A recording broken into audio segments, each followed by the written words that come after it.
Dia a todos e todas. Mais um sábado aqui da nossa formação continuada, no nosso curso de extensão, nesse sábado chuvoso, né? Mas já também estava sentindo falta desses nossos encontros, porque a última aula tivemos aula gravada com o professor Jorge, que foi muito boa, e apesar de ter lido os comentários de todos, já me sinto próxima quando eu fico olhando os comentários ao vivo também de vocês. Então, hoje, já no módulo 2, na nossa unidade 3, vamos conversar um pouco mais sobre essa parte mais administrativa da gestão educacional, da gestão escolar. E temos o professor Adriano conosco. O professor Adriano é da Faculdade de Formação de Professores, trabalha há muito tempo já com patrimônio, recursos humanos e tudo que se refere a essa parte aí de gestão administrativa da universidade. Eu agradeço a você, Adriano, por ter aceitado o nosso convite para falar dessa temática que é, né, o seu trabalho, mas também que há muito tempo você estuda com isso. O Adriano, ele é o único que trabalha na universidade toda, então conhece bem esses desafios, essas dificuldades, as questões de estar sempre esclarecendo aos professores, aos funcionários, o funcionamento da universidade, das resistências. Então, como vocês, diretores, ele enfrenta esses desafios das pessoas compreenderem o seu trabalho também, de entenderem a importância que é cuidar do patrimônio público, do patrimônio do Estado. Então, bem-vindo, Adriano. Espero aprender com você nessa manhã de sábado. Bom dia, muito obrigado, professora Adriana. Só faço uma correção, eu não sou professor, eu estou professor aqui agora, mas eu não tenho essa formação. Mas admiro todos vocês que a têm. Então, bom dia a todos, a todas, e espero que essa nossa apresentação de hoje seja muito útil para vocês, nesse tema que acaba sendo assustador, né, que é a questão da gestão patrimonial. Eu sei que é um assunto que aborrece muito, que traz muitos problemas, né, para quem está à frente da administração, na gestão de escolas, especialmente, que é muito suscetível a furtos, né, invasões, por conta da falta de segurança que essas instituições têm. E aí acaba sendo um encargo, né, que afasta o interesse das pessoas, porque não tem nada atraente, né? A gente tem essa atribuição a mais, né, sem, como diz, né, as regras, sem prejuízo às nossas atribuições originais, né, como se fosse possível não ter esse prejuízo. Mas, enfim, temos que lidar com isso, né? Faz parte do nosso escopo de responsabilidade como servidor público, e o objetivo dessa apresentação é tornar isso um pouco menos complicado, né? Um pouco menos complicada essa tarefa, e um pouco menos chato. Conforme eu disse, eu não sou professor, e por conta disso eu não tenho um domínio da técnica do ensino, mas eu espero que a nossa apresentação de hoje flua bem, e nesse tema que acaba sendo chato, mas eu espero não ser chato com vocês. Não foi esse o nosso objetivo. Bom, meu nome é Adriano, eu sou técnico administrativo da UERJ há 31 anos. Há mais de 28 anos eu trabalho na unidade de São Gonçalo, na Faculdade de Formação de Professores, onde lá eu desempenhei por 16 anos a função de coordenador, na atual nomenclatura do cargo, de coordenador do campus. E desde 1999 ou seja, lá se vão 26 anos, eu sou encarregado patrimonial da unidade. Não sou o único, porque lá existem outros também, e espero que venham mais, porque a quantidade de bens é muito grande, e essa tarefa precisa ser compartilhada, né? Especialmente por quem está perto dos bens. Esse é o objetivo da norma, né, como estabelece a responsabilização de bens, é compartilhamento da responsabilidade. Mas a gente tem essa dificuldade, né, de engajar as pessoas, os colegas, nessa tarefa.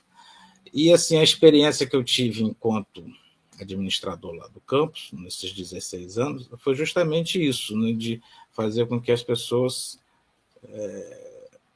tivessem algum interesse, né, ou se tornassem informantes de determinadas situações. Então, por exemplo, eu cito como exemplo, eu tinha conversas contínuas com a equipe de manutenção, né, de zeladoria, de conservação do campus, e explicava para eles toda a dinâmica, né, da questão da responsabilidade sobre bens, se eles vissem alguma coisa sendo descartada, que eles lidam com lixo, né? Então, muitas vezes aparece no lixo lá algum item que não era para estar no lixo, mas por conta do desconhecimento dos colegas. Então, e às vezes um faxineiro vê um item quebrado, já vem trazer a informação. Então, isso é muito útil quando a gente troca esses níveis de responsabilidade com as pessoas que estão com a gente no dia a dia, e torna esse trabalho mais fluido, né? Mais fácil, quando cada um sabe a importância que tem, que é cuidar do patrimônio. Bom, então, dito isso, vou iniciar a apresentação, e espero que vocês gostem. E aí, a professora Adriana disse que vocês podem, via chat, né, passar informações para ela, e havendo alguma pergunta, alguma coisa específica que um de vocês queira dizer, por favor, a gente para e responde com o maior prazer. Eu vou iniciar aqui o compartilhamento. Primeiro eu vou apresentar para vocês a legislação, não um decreto, mas eu não vou ler o decreto, eu só vou mostrar que é de maior importância nessa só um minutinho, deixa eu achar aqui, agora me perdi onde eu estava, nessa questão do patrimônio.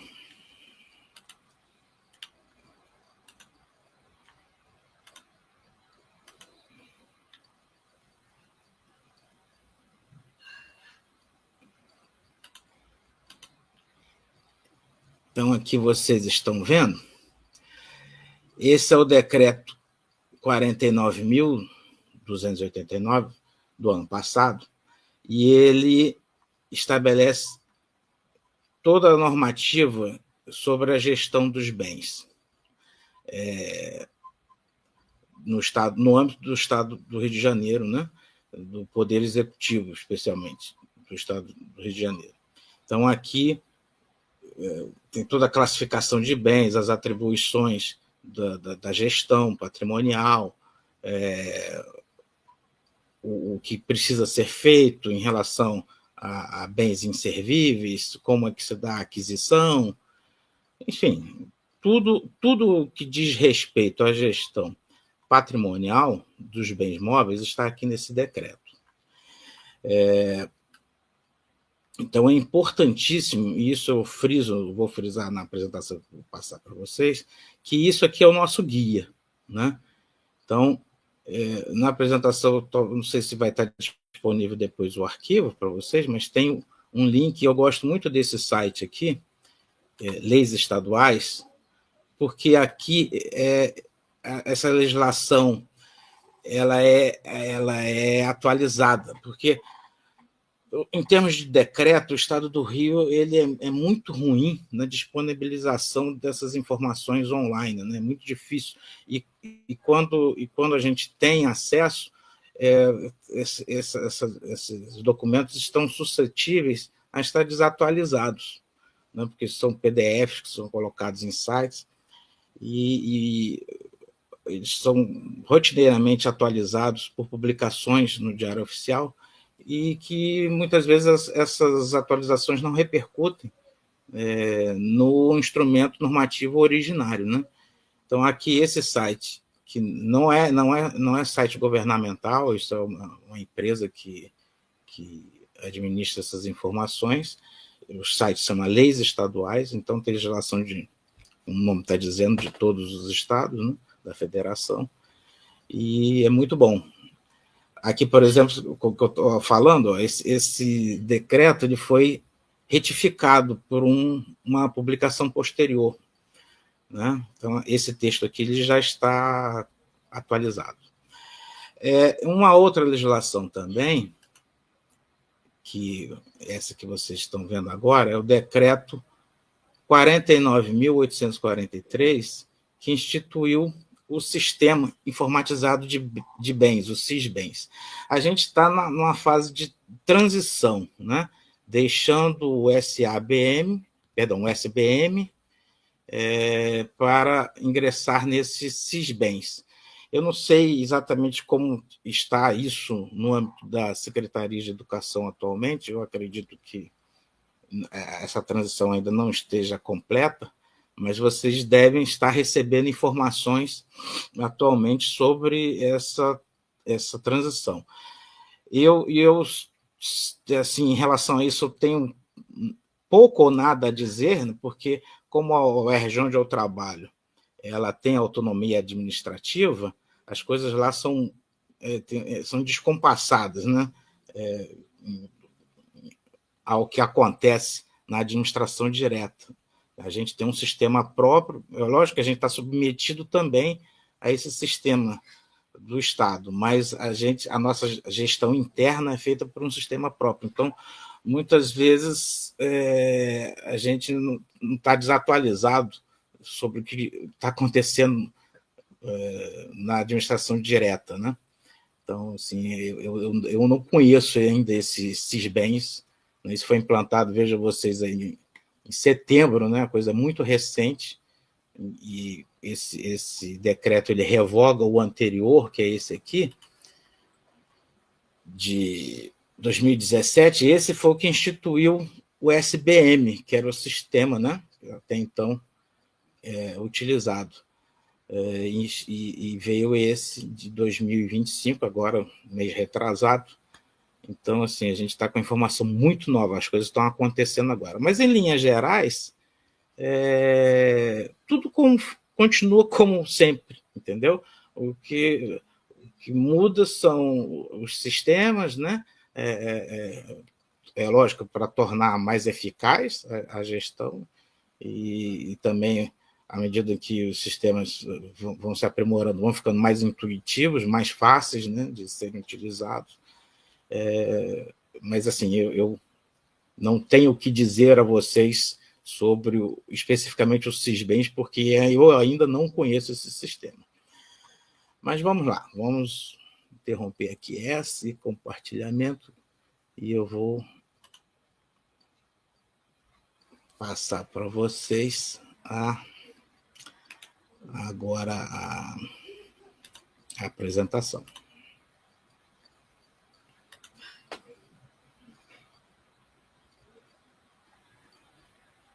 Só um minutinho.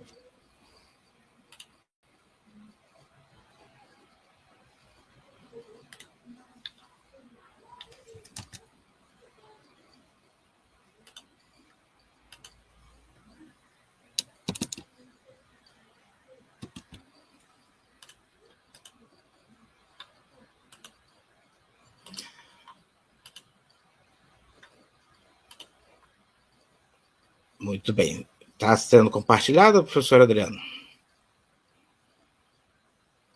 Ok. que eu não estou vendo a apresentação do YouTube, mas eu acredito que vocês estejam vendo aí. Então, já me apresentei, né? Essa é a fichinha inicial. O objetivo desse módulo, dessa unidade, são os protocolos de elaboração do arrolamento e da inventariança dos bens patrimoniais, né? Conforme já anunciamos na entrada. E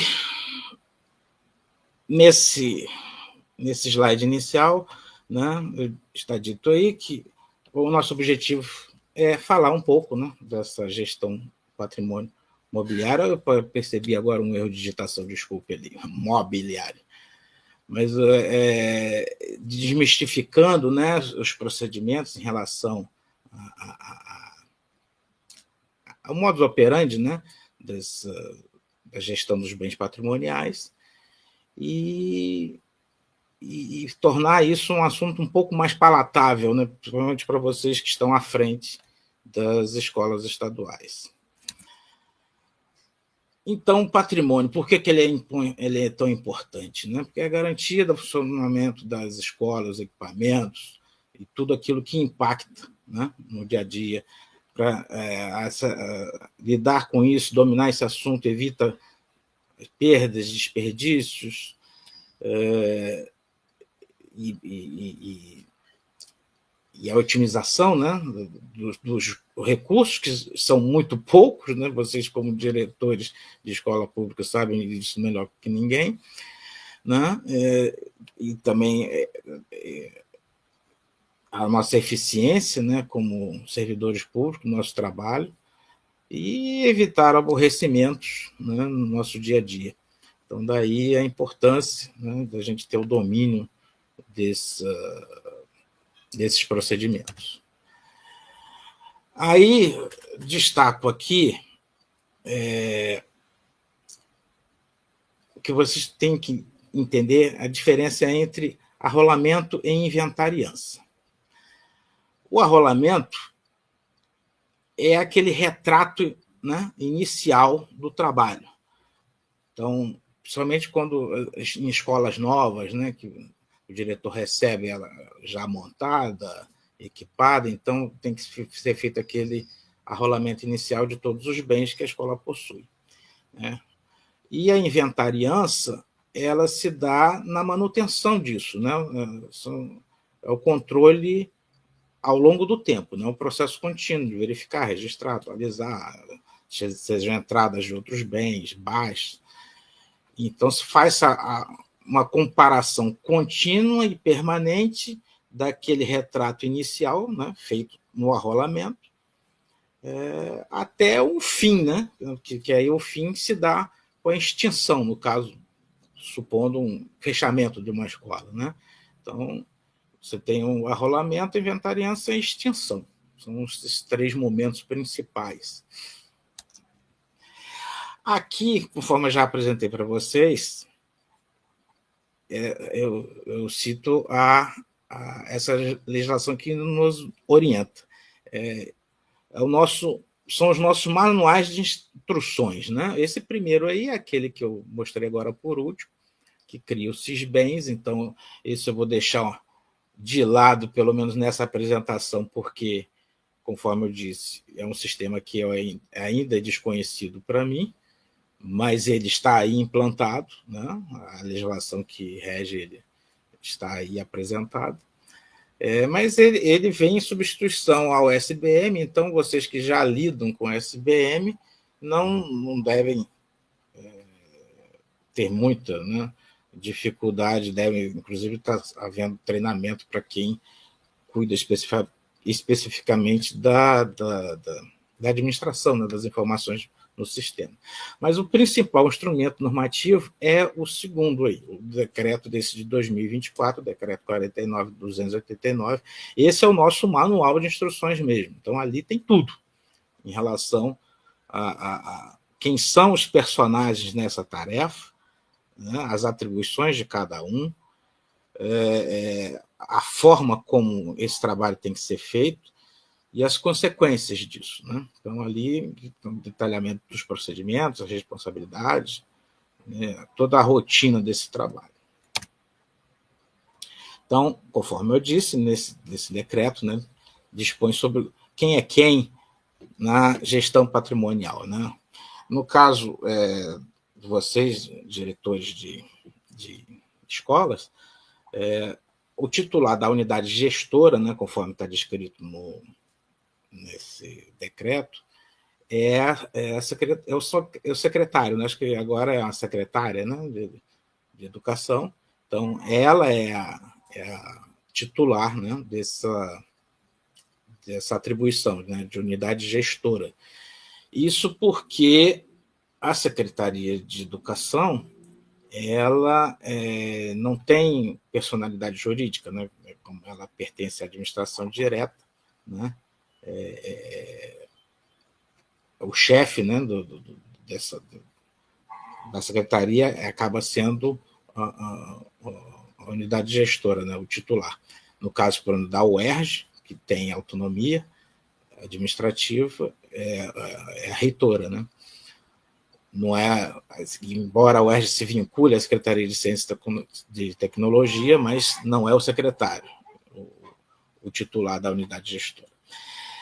Mas vamos ao que interessa, que são as unidades administrativas e, no caso, a responsabilidade de vocês, diretores. Então, vocês, nesse caso, são os agentes, o que essa norma, né, elenca, são os agentes de bens móveis. Está aí no artigo 9º, inciso 3º, inciso 3, a atribuição do que seria os agentes de bens móveis e no relacionamento às escolas estaduais, né, que são unidades administrativas, os diretores, né, que são os servidores no mais alto grau de hierarquia dessas unidades, são os agentes de bens móveis.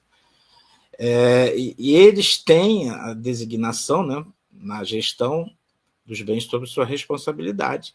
E, dependendo do tamanho da escola, às vezes uma escola muito pequena, não tem necessidade, são muito poucas pessoas que trabalham, né? Mas se for uma unidade grande, né, envolve vários servidores que não são professores, ou muitos professores, dividido em muitas salas, então podem ser atribuídos, vocês diretores podem atribuir encarregados de bens móveis, né? Setorização. Então, vamos supor, uma escola grande que tem um laboratório de informática, pode colocar um servidor da área técnica como responsável por aqueles bens, né, classificados esses bens, ou então tem um setor de audiovisual bem equipado, também pode separar por ali.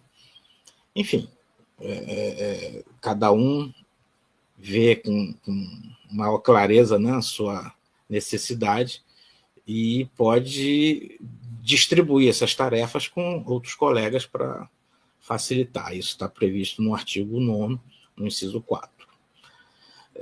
Qualquer pessoa, aí é questão do usuário, né? Qualquer pessoa que utiliza aquele bem que está ali disponível na unidade, né, pode ser qualificada como usuário, desde o aluno ao próprio professor da escola.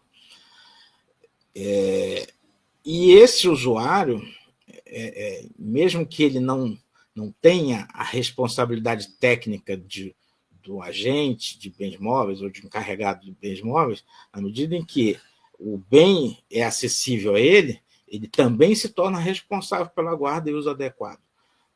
Daí a importância de se transmitir a informação para todas as pessoas que compõem, né, a comunidade daquela unidade administrativa sobre a importância, né, na gestão dos bens móveis. Aí, no último item do usuário, essa linha que eu coloco uma atenção, existe a discriminação dos bens de uso exclusivo, que normalmente são aqueles bens que o usuário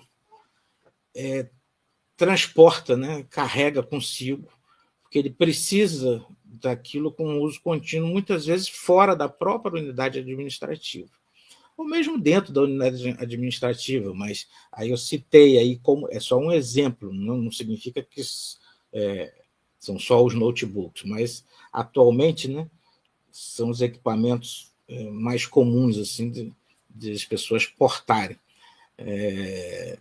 ou também telefones celulares, que sejam próprios da escola,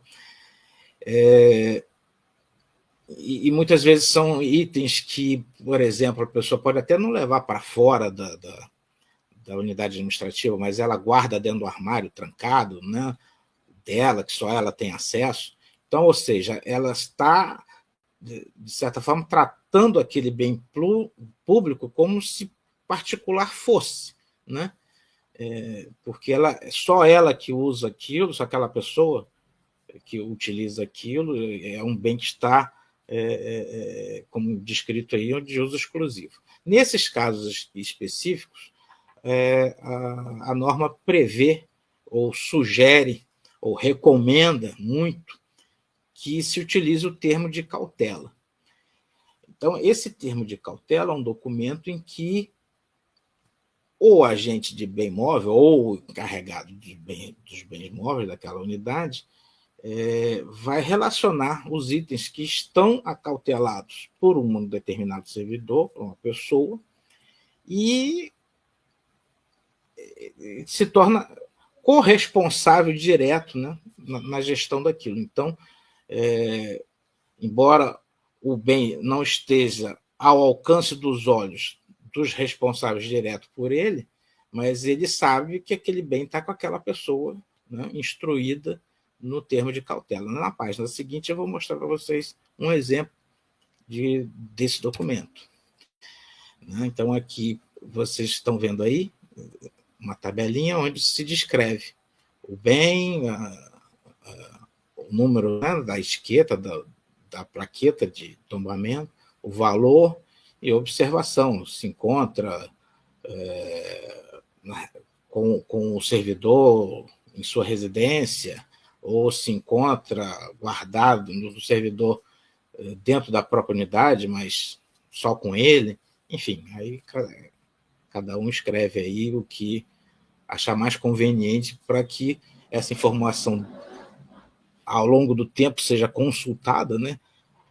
Muitas vezes será consultada no futuro por outras pessoas, e se saiba o que aconteceu ou o destino que tenha sido dado a um determinado bem que esteja sendo procurado, né? Então, esse é um documento de fundamental importância, e muitas vezes esse procedimento ele não é adotado, né? Ou é adotado de forma informal, ou então sem um recolhimento das assinaturas, que é importante no caso de um eventual extravio, furto, né? Então, é importante ter esse tipo de controle. Aí, as responsabilidades, né, como diretor. Então, na condição de agente de bens móveis, as tarefas estão elencadas no artigo 18. Então, por isso que eu enfatizo, né, mais uma vez, que é importantíssimo vocês terem esse acesso permanente a esse decreto, né, para ser consultado constantemente. E no artigo 18 está previsto aí a responsabilidade, né, no caso dos diretores de escola, na gestão geral, né, gerenciar os bens da escola, informando o gestor. Aí eu sei que a SEDUC é dividida em metropolitanas, né? Então, em cada metropolitana deve ter alguma autoridade que faça o elo de ligação com a secretária de educação nessa questão da gestão de bens. E cabe também ao diretor fazer uns inventários, que é organizar nas informações dos bens da unidade, prestar contas anualmente, ou quando há uma transição, uma troca de direção, né? é o momento também de se prestar contas. Quando há uma movimentação, né? Eu não sei se a SEDUC adota informativos mensais, né? O regulamento prevê isso. Então, talvez lá no alto escalão, né, no nível da secretaria mesmo, se façam relatórios, né, para ficar registrado, mas dentro das unidades administrativas, eu acredito que não. Pelo menos eu estou levando a vocês a forma como trabalhamos na UERJ, e a gente não faz esses relatórios mensais, né? A gente costuma fazer esses relatórios de forma anual, no momento dos inventários. Mas é claro que, havendo movimentações, né, havendo entrada de bens, saídas de bens, aí sim você faz aquele relatório momentâneo, né? Isso dentro do próprio sistema, não é um relatório que tem demanda de preenchimento de documentos, não é isso. Informação é manter as informações atualizadas. Cabe também ao diretor cuidar e garantir o manuseio dos bens e a segurança, né? E prevenir, né? Importantíssimo prevenir. Então, não adianta nada vocês empenharem recursos na aquisição de bens e deixarem numa sala, né, que não tenha condições de segurança, que aquilo seja facilmente arrombado, né, e os bens sejam furtados. Então, tem que pensar, vou dizer como exemplo, né, um gradeamento, uma instalação de alarmes, enfim, para cada situação, vocês têm que trabalhar com medidas preventivas, né? Então, faz parte até do custo, não só do custo de aquisição dos bens, mas também essas medidas de prevenção. Continuando, né, nas responsabilidades dos diretores, cabe comunicar imediatamente qualquer irregularidade. Em caso de substituição sua própria, né, ou de um encarregado subordinado, tem que fazer a transferência de responsabilidade sobre os bens num prazo de 30 dias, conforme prevê o artigo 11. Se for a sua saída, o titular da unidade designará seu sucessor para o inventário. Então, porque isso é premente, né? Essa atribuição como agente do diretor, então, de certa forma, automática essa passagem, né, de responsabilidade, mas tem que atualizar isso no sistema, né, no caso agora o Sisbens. Quanto a ressarcimento, está previsto aí no artigo 16, inciso 3, adotar as medidas para ressarcimento de prejuízos, né, apurado o prejuízo, aí tem que ser, né, adotado as medidas nesse sentido. E deixando um alerta que qualquer usuário, e aí quando falo usuário, é desde o aluno ao diretor, é responsável pelo desaparecimento ou dano causado aos bens, né? E aí o caminho que o bem tem na sua unidade administrativa: como ele ingressa, como ele é incorporado, como ele é movimentado, o momento do inventário, o momento da baixa patrimonial. Então, são as etapas da vida daquele bem dentro da sua unidade, né? Então, o bem pode chegar por compra, por doação ou por transferência. Existe um modo que acontece muito comum, envolve inclusive professores nossos da universidade, que são pesquisadores e atuam junto às escolas estaduais, que é quando eles participam de projetos de pesquisa, com fomento, né, de instituições, por exemplo, a FAPERJ, e que prevê a aquisição de não só itens de consumo, serviços, compra de serviços, mas também de bens permanentes. E muitas vezes esses projetos prevêem a destinação de bens às escolas que participam do projeto, né? Então, lá na FAPERJ existe o formato, não o processo de transferência de bens, porque o bem foi adquirido com a verba daquela fundação. Então,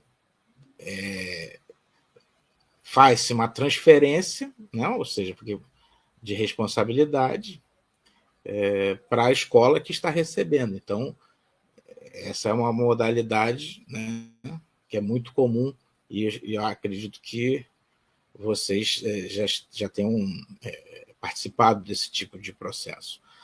Na compra, quando, por exemplo, a secretaria faz uma compra geral, vamos supor, de bens, de carteiras escolares, né? Vocês recebem rotineiramente e faz a distribuição entre as unidades, ou no momento de uma doação.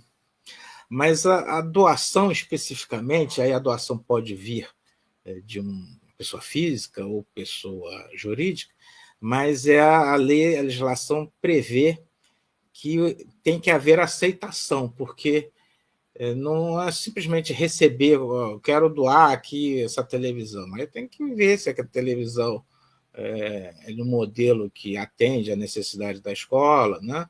Se aquilo lá vai ficar encostado, vai ter alguma serventia.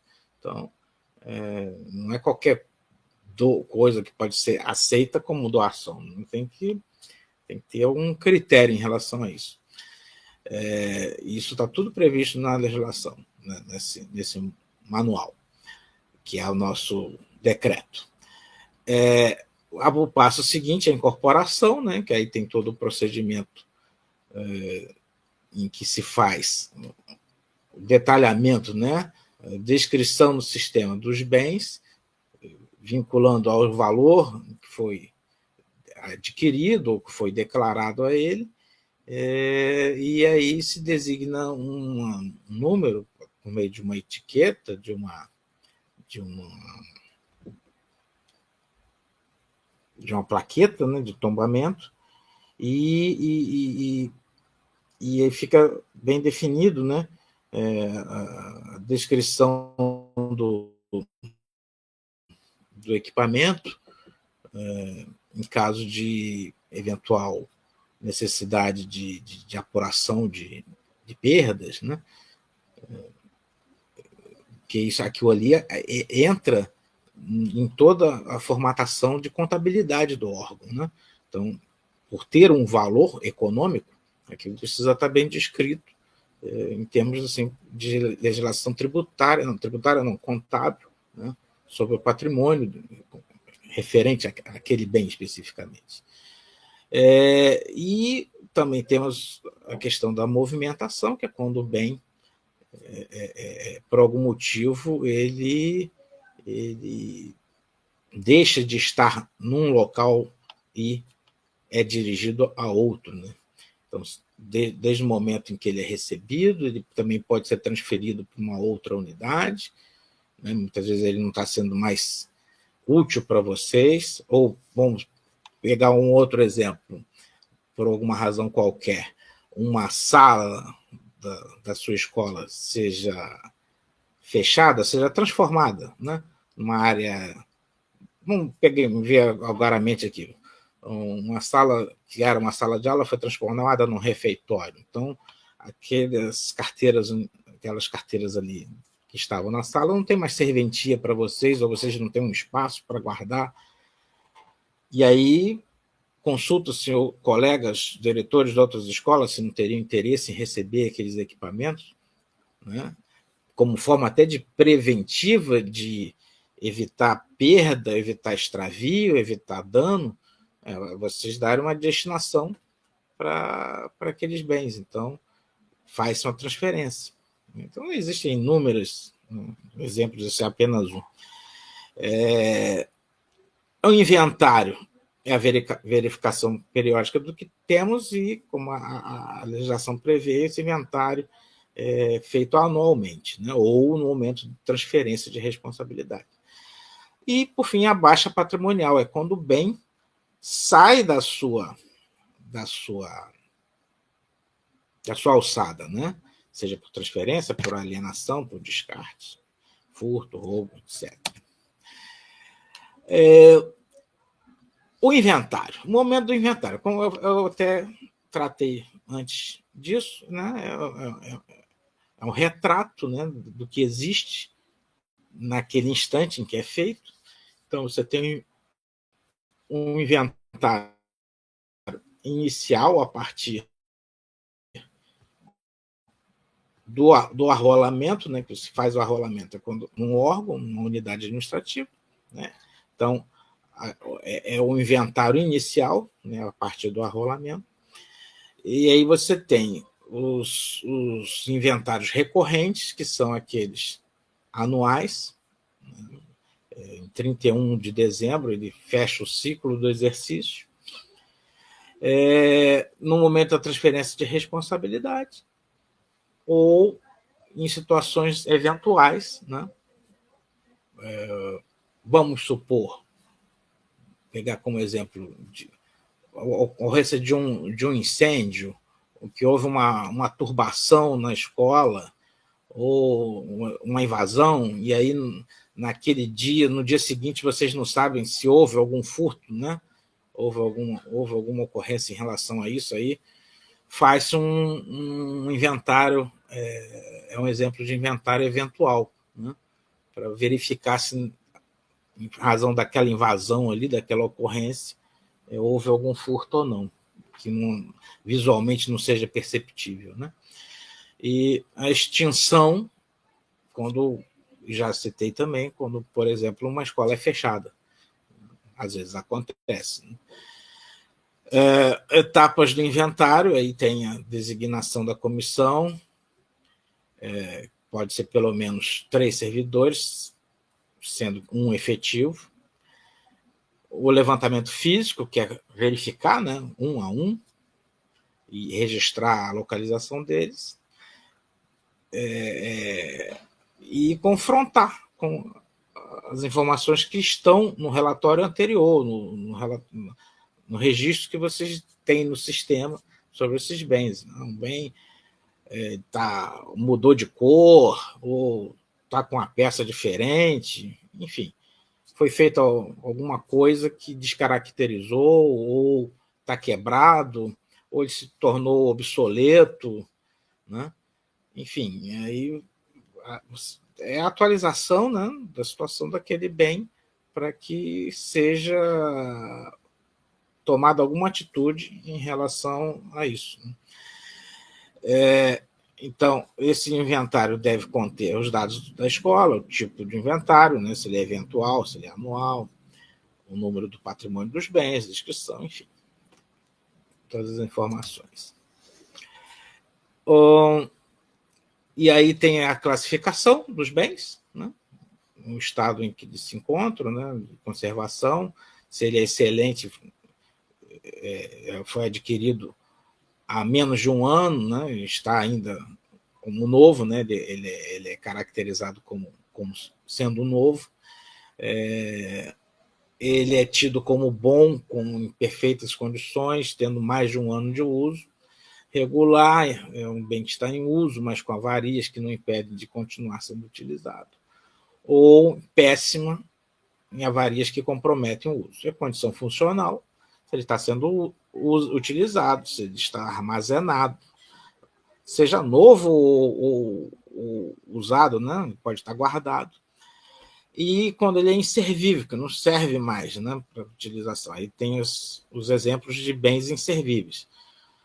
Quando ele está em desuso, às vezes ele está em perfeitas condições, mas como eu citei o exemplo, né, da escola, perdão, da sala que foi desativada, às vezes ele está condicionado num depósito, aquelas carteiras, em perfeitas condições, mas estão em desuso. Obsoleto, né, por exemplo, um computador, né, que se tornou inutilizável em razão do tempo, né? Já não serve mais. Um bem que tem algum dano que possa ser recuperável. Tem aquele antieconômico, que é ao contrário disso, né? Que o conserto dele se torna mais caro do que a aquisição de um novo bem, ou aquele completamente irrecuperável. Então, essa classificação aí acaba sendo crucial, né, para decidir o futuro dos bens no momento do inventário. Agora sim, extravios, roubos e danos. O que fazer? Antes de tudo, a comunicação tem que prevalecer, né? Então, qualquer ocorrência, furto, roubo ou extravio, deve ser comunicado imediatamente ao responsável patrimonial. No caso, o responsável patrimonial são vocês, e vocês comunicar aos seus superiores, né, nas metropolitanas, né, para que essa informação chegue lá ao secretário de Estado. Né? A falta de informação pode gerar processo administrativo, conforme está disposto aí. Então, existem procedimentos para furto, roubo, previsto e extravio, previsto no decreto, que é a comunicação, o registro de ocorrência policial, que muitas vezes, se você, vamos supor, tem conhecimento de ocorrência de um extravio na sua unidade, você vai chegar a uma delegacia para fazer aquela ocorrência, os nossos colegas policiais não vão recebê-los, vão dizer que não tem condições de fazer o registro, vão orientá-los a fazer via delegacia virtual, que a partir da delegacia virtual gera-se um documento, um processo, e aí sim, eventualmente, pode ser solicitado comparecimento à unidade policial para dar andamento, né, um prosseguimento ao ato. Agora, é claro que quando é uma coisa mais grave que envolva, por exemplo, um roubo, né, aí normalmente o atendimento é feito, né, na delegacia. E o encaminhamento via SEI, a corregedoria setorial. Então, dentro da SEDUC, né, eu acredito que vocês, como diretores, eu não sei exatamente se é esse o protocolo, mas eu acredito que seja. Vocês encaminham a informação para a metropolitana encaminha para algum órgão, né, vinculado lá ao alto escalão da secretaria, que deve ter essa atribuição de corregedoria, né, dentro da Secretaria de Educação, onde se faz a apuração da responsabilidade.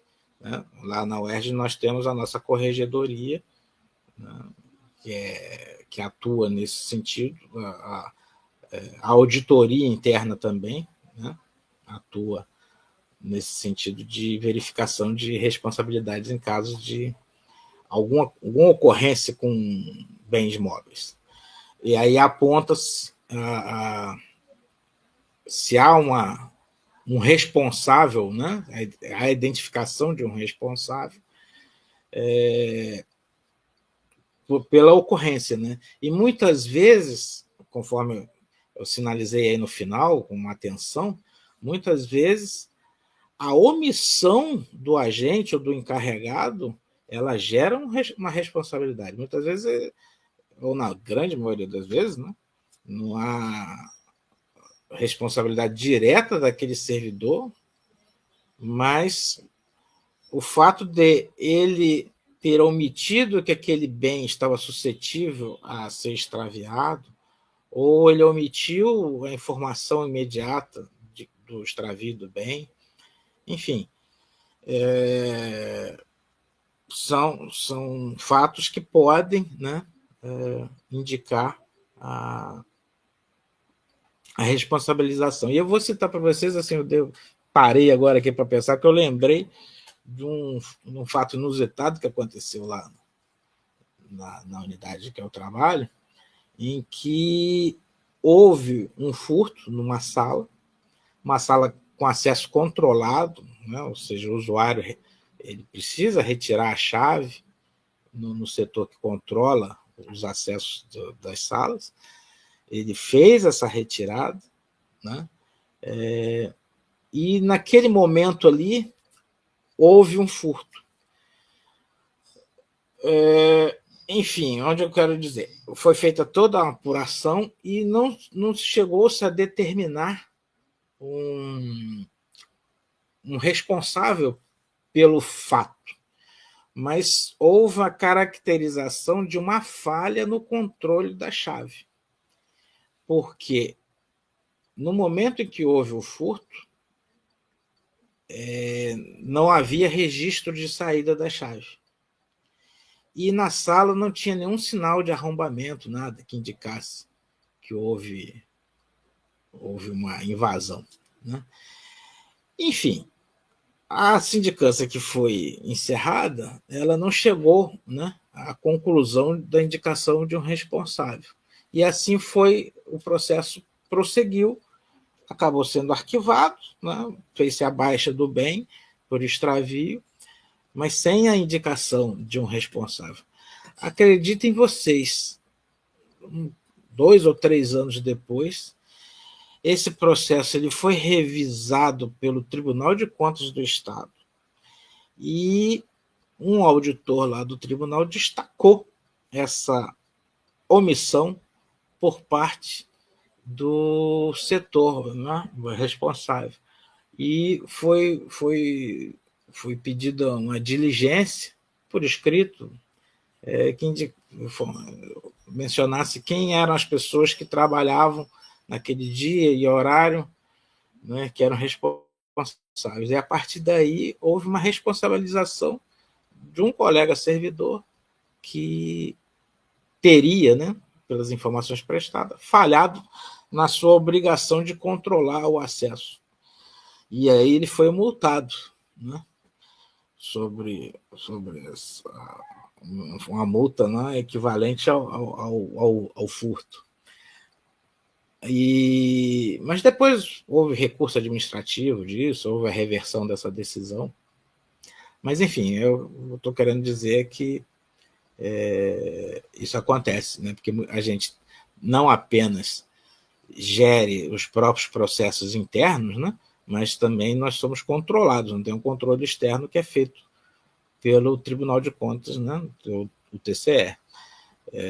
Mas a gente foi surpreendido, né? Não imaginava que aquele nem foi de grande vulto a perda, mas que houvesse tanto interesse assim, né, sobre aquele ocorrido por parte do Tribunal de Contas. Aí o fim da linha para o bem, a baixa ou desfazimento. No decreto também está previsto como os procedimentos que devem ser adotados para a baixa patrimonial, né, as causas para a baixa, né, e o processo do desfazimento, no artigo 68, que é o meio para formalizar a exclusão, alienação ou descarte. Envolve listagem, vistoria, autorização e destinação final. Então, volto a dizer, fica a dica aí no final, sempre siga os passos do decreto para não cometer erros com esses procedimentos, que são de fundamental importância. Como eu disse lá no início, para facilitar a gestão, tenha sempre uma equipe engajada, né? Conte com a participação dos colegas, faça os colegas entender ou conhecer isso. Muitas vezes os colegas, principalmente quem está entrando, né, no serviço público, não tem noção, né, do que é essa rotina de administrar bens imóveis. Então, essas informações têm que continuamente se tornar fluidas, né, conhecimento de todos.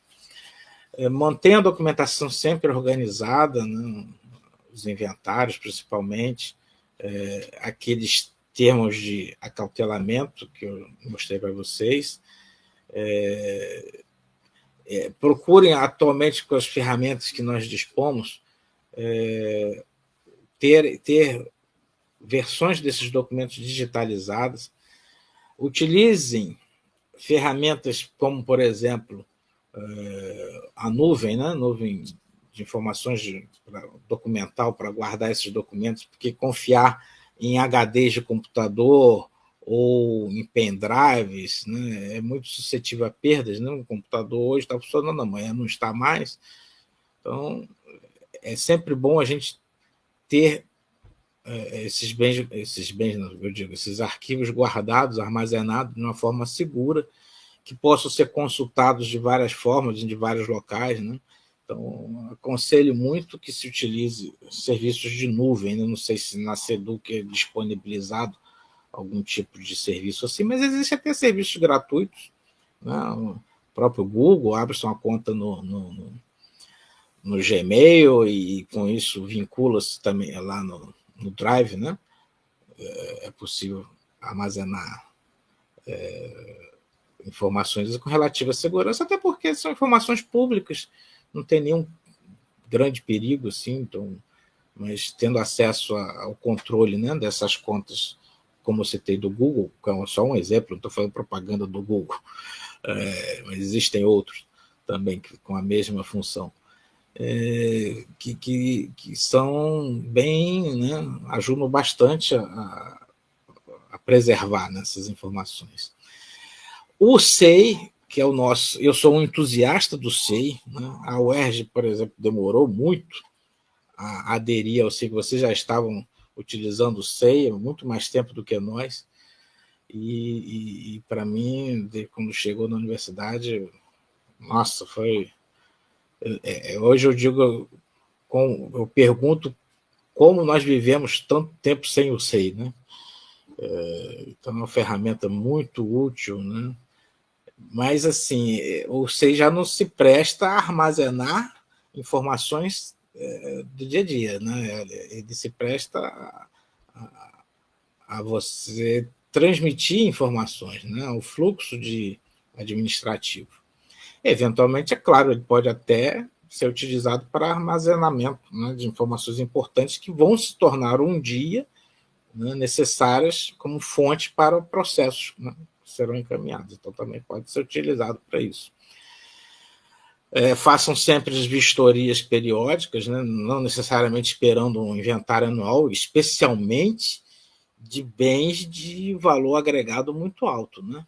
Então, computadores, né, bens de audiovisual. Né? É interessante que se faça inventários periódicos, trimestrais, semestrais, pelo menos, para verificar o estado, né? E se estão todos lá, é importante.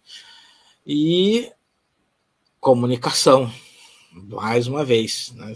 Desde o início da nossa conversa aqui,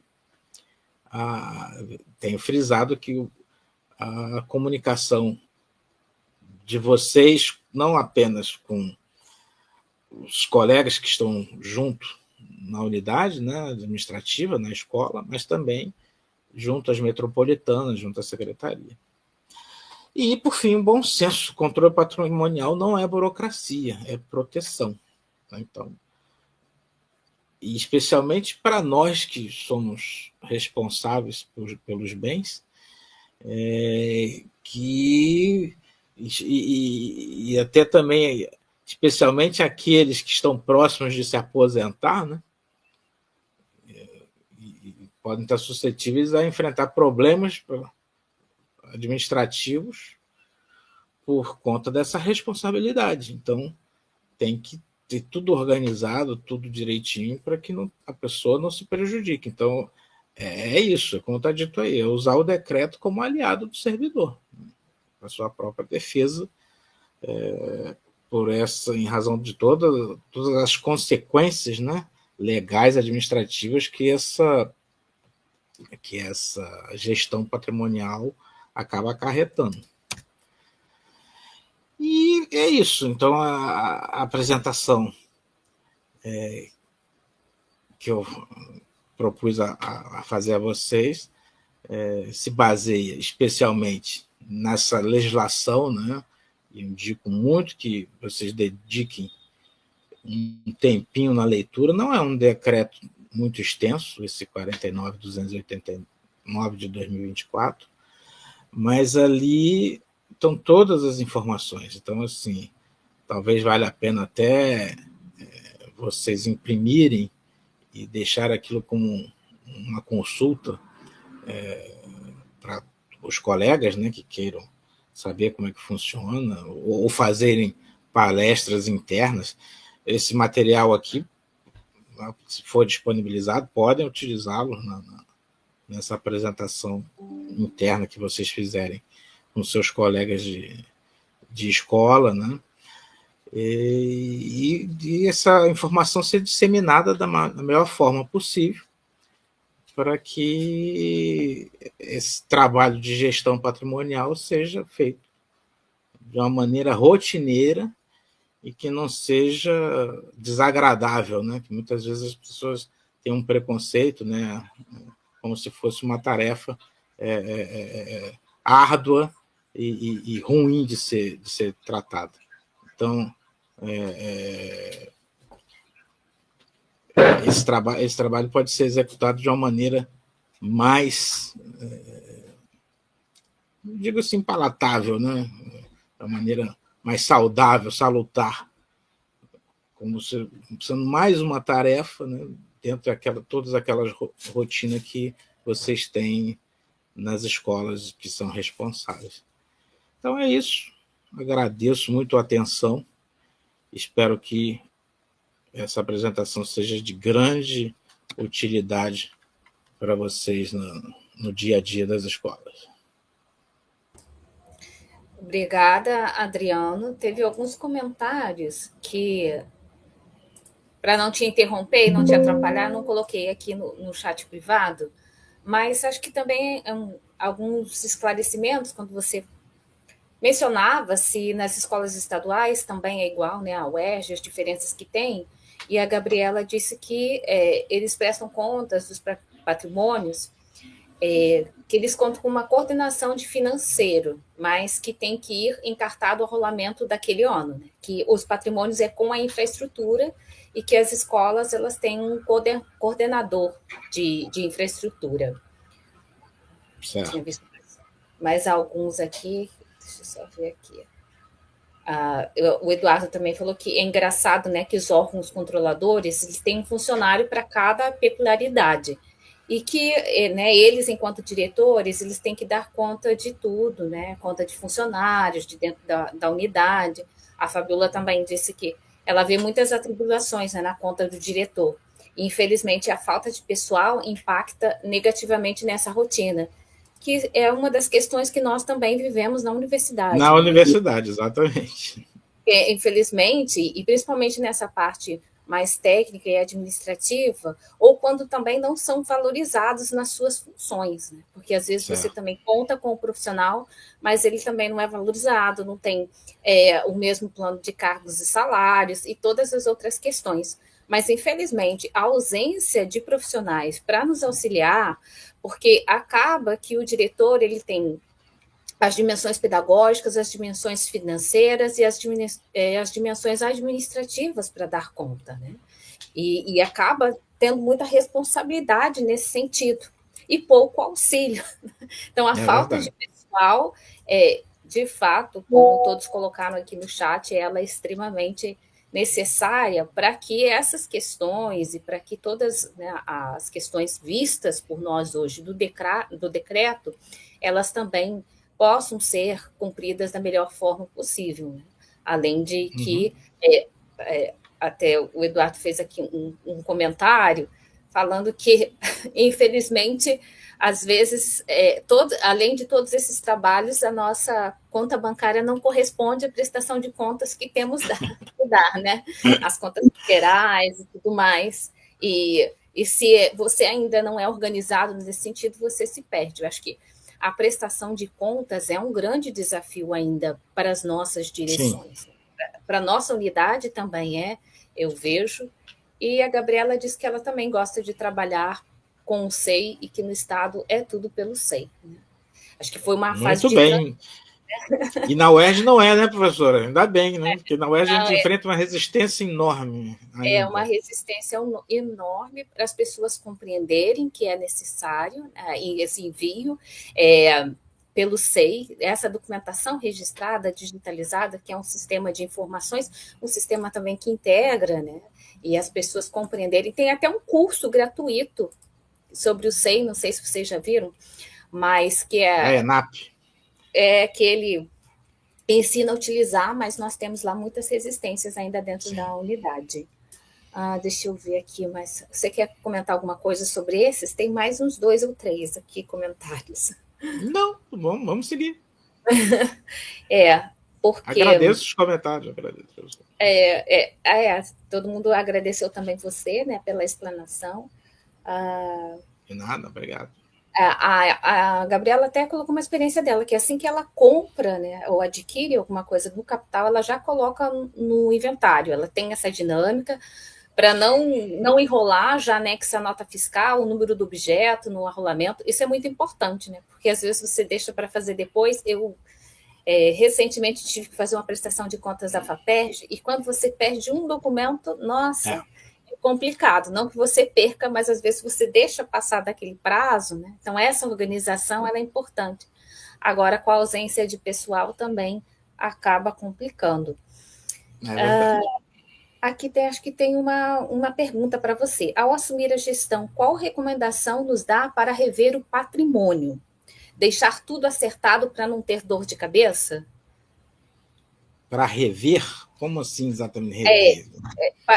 Para que nos dá para rever o patrimônio. Eu acredito para ver aquilo que já existe, né? Então, esse aí é o procedimento do inventário, né? Então, ao assumir a gestão, o próprio decreto prevê, tem que se fazer o levantamento da existência de tudo aquilo que está constando na última listagem. Então, no inventário anterior, seja ele anual ou da passagem anterior, se ela foi recente, consta lá todos os bens, então, se foi anual, consta lá todos os bens existentes em 1º de janeiro de 2025. Então, houve a assunção da direção em outubro. Tem que se fazer a comparação, naquele momento dessa transição de responsabilidade, da existência dos bens que estão ali constando em 1º de janeiro. Muitas vezes vai acontecer, como a colega falou, nesse intervalo houve a entrada de bens que não foram ainda inseridos no sistema. Então, podem estar constando, vai ser apurada a existência de bens que não estão constando ali. Então, qual foi a origem? Né? Foi comprado pela professora tal, ou foi doado, ou isso aqui chegou um caminhão um mês atrás e deixou aqui. Então, alguém que trabalha junto com a direção tem que ter um controle dessas ocorrências, dessas movimentações, para que se faça a sinalização na hora que for feita a troca, né, da gestão, da responsabilidade, sobre a veracidade ou não daquele último relatório. Então, faz-se um novo relatório, um novo inventário, que nada mais é que uma comparação sobre o relatório anterior. Isso, quando a gente está falando, respondendo a pergunta que foi feita, quando há uma transição, né, de gestão. Mas anualmente se faz isso. Então, encerrou o ano, a gente tem que fazer um inventário dos bens naquele momento ali, em 31 de dezembro. Né? Então, de 1º de janeiro a 31 de dezembro, a gente tem que encerrar o exercício e fazer um novo relatório para comparar com o que existia em 1º de janeiro do ano anterior. Uhum. A Débora até comentou que eles têm um sistema conexão gestão, que eles têm o controle de inservíveis, que tem que listar as questões como descarte, é tudo muito organizado, mas é muito trabalhoso. Eu penso que esse trabalho de patrimônio é, de fato, bem trabalhoso, né? Porque são muitas minúcias que você tem que observar. Cada órgão adota, né? Embora a gente tenha que seguir esse regulamento, esse decreto como um parâmetro, mas cada órgão acaba se adaptando da melhor forma das suas condições internas. Então, na UERJ, a gente tem, na hora de dar baixa, no bem, a gente tem uma comissão de baixa, de vistoria. Então, a gente faz a indicação no nosso sistema, que a gente tem um sistema que chama SABM, um sistema utilizado há 25 anos, acreditem, está lá ainda. Se tem um item obsoleto, é esse sistema, né? Aliás, como muita coisa em sistemas na UERJ, né, professora? A gente lida lá com sistemas antiquíssimos, mas, enfim, é o que há. E a gente sinaliza lá que determinados bens precisam ser baixados. E aí isso provoca a atuação dessa comissão de vistoria, que faz uma visita à unidade que sinalizou pela baixa, para verificação do bem. É toda uma burocracia enorme. Aí a gente perde um dia para receber os colegas, para levá-los ao depósito, que muitas vezes é um lugar ruim de se transitar, é uma laje. A gente nunca isso aí acontece em todo órgão público, é assim, né? Por absoluta falta de espaço, a gente sempre coloca esse tipo de situação no pior espaço possível. Então, aquele depósito cheio de poeira, enfim, é o que resta, né? E aí a gente tem que levá-los lá e verificar a situação dos bens. Eles fazem o apontamento deles para depois encontrar, que tem que ser o bem para ser descartado. Pelo menos eu estou falando da UERJ, não sei, acredito que o SEDUC também seja assim. Tem que se encontrar uma instituição sem fins lucrativos que aceite o bem. Eu não posso simplesmente baixar o bem e colocar ele para o lixeiro levar. Tem que dar uma destinação, seja uma empresa que trabalha com sucata, ou uma instituição filantrópica que venda os bens como sucata, enfim, tem que dar uma destinação que seja digna, né, que é os termos que eles usam, digna para um bem cuja origem foi de verba pública. É verdade. Tem alguns comentários de alguns sistemas que nós ainda não conhecemos, né? Porque, sem contar a gestão de pessoas, eu penso que esse comentário se refere à hora que nós estávamos falando das inúmeras atribuições dos diretores, né? Porque agora eles terão essa gestão de pessoas que vai começar o QH 2026. Temos que dar conta de tudo. Além dessas interferências, né? E esses programas de governo que não são pensados pela escola. Eu tenho algumas ressalvas e alguns receios contra esse programa de gestão de pessoas implementado pelo governo de estado, mas isso daria uma longa discussão entre nós, né? Até mesmo pelo projeto de sociedade que tem se implementado e da forma como a gestão da escola é vista também, sem a sua consulta e sem a sua participação, né? De fora, para resolver como se fosse problema externo, como se o problema fosse a gestão da escola, o gestor escolar, os diretores e as diretoras, quando na verdade não são pensados e resolvidos a partir das demandas e solicitações dos diretores, né? Então, acho que é muito fácil implementar algo de fora sem, de fato, conhecer a realidade das nossas escolas públicas. Também tem comentário aqui conexão simples, que com os materiais antigos, né, super antigos, já é outra história, porque, por exemplo, no patrimônio de uma escola constava carteira de madeira, várias máquinas de escrever, coisas que nem existem mais e que não foi retirado do arrolamento, né? E aqui outra Acontece na UERJ também. Uhum. Quadro de horário, aqui, HQ 2026, né? Quadro de horário. São muitas questões, né? Que atravessam. Professor, desculpa, eu queria passar uma informaçãozinha que me veio à luz agora, a partir desse comentário, que eu não mencionei na minha apresentação, é que os bens, coisa recente isso, essa alteração não tem muito tempo, não. Os bens, para serem incorporados, eles precisam ter um valor superior a R$ 1.200, um valor unitário. Então, vamos supor, a professora Adriana, ela é pesquisadora, ela consegue verbas de fomento, como ela acabou de dizer. Então, ela adquire, no projeto que ela estiver sob responsabilidade, adquire inúmeros bens ou inúmeros suprimentos. E aí, os bens adquiridos serão destinados à escola X, uma escola da rede. Ela tem que prestar contas à FAPERJ de tudo que ela adquiriu. Né? Como ela citou aí, um exemplo que uma nota fiscal antiga se perdeu, enfim, é porque ela tem que montar um processo em que ela vai prestar contas dos centavos que ela utilizou nesse projeto. E entre os itens adquiridos estão lá bens que vão ser suscetíveis à incorporação, né, ao patrimônio.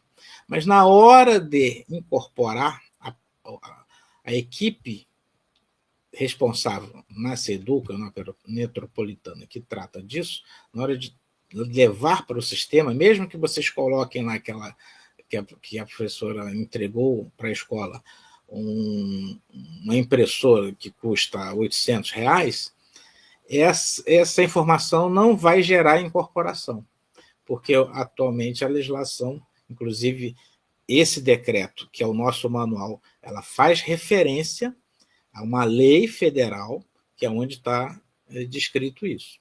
Então, só vai gerar incorporação dos bens que têm um valor unitário superior, igual ou superior a R$1.200. Então, isso está valendo hoje. Né? Mas, por outro lado, esse mesmo decreto diz que aqueles bens adquiridos anteriormente a essa mudança, eles permanecem incorporados, né, arrolados como bens tombados. Eles não são passíveis de baixa em função de estarem com valor abaixo de R$1.200. Isso é uma informação importante, né? Principalmente aquele que faz acompanhamento da gestão das... Aí como se faz? Aí pode surgir uma pergunta, mas e como se faz uns bens de menor valor? Às vezes eu tenho uma câmera ou um equipamento que custe R$1.199, ele não vai ser incorporado. Mas se são bens importantes, de valor agregado, né, que sejam importantes, o controle deles, isso que eu estou querendo dizer, vocês terão que adotar um controle paralelo, informal, dentro de cada unidade, para que esses itens não se percam. Então, aí vocês têm que criar uma planilha ou algum controle próprio, apartado do sistema, né, que eu acredito que não vai se gerar uma etiqueta, uma plaqueta de incorporação para esses bens. Então, vocês têm que ter esse controle para que não haja um extravio, não haja uma perda desses bens que não vão estar incluídos naquele sistema maior. Certo, obrigada, Adriano. Eu coloquei um link do curso que eu citei para vocês aí no chat.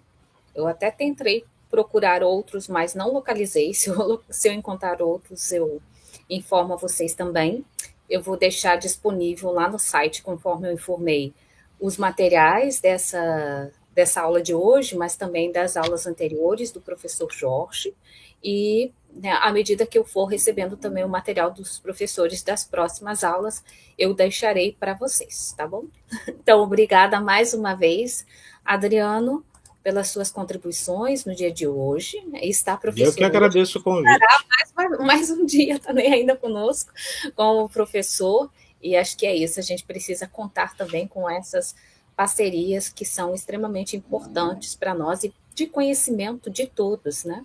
Não é porque nós não atuamos em determinada função que nós não devemos ter esse conhecimento do seu funcionamento. Tá? Então, obrigado a todos e todas também que participaram da aula conosco ao vivo, pelos comentários, e também um bom final de semana a todos.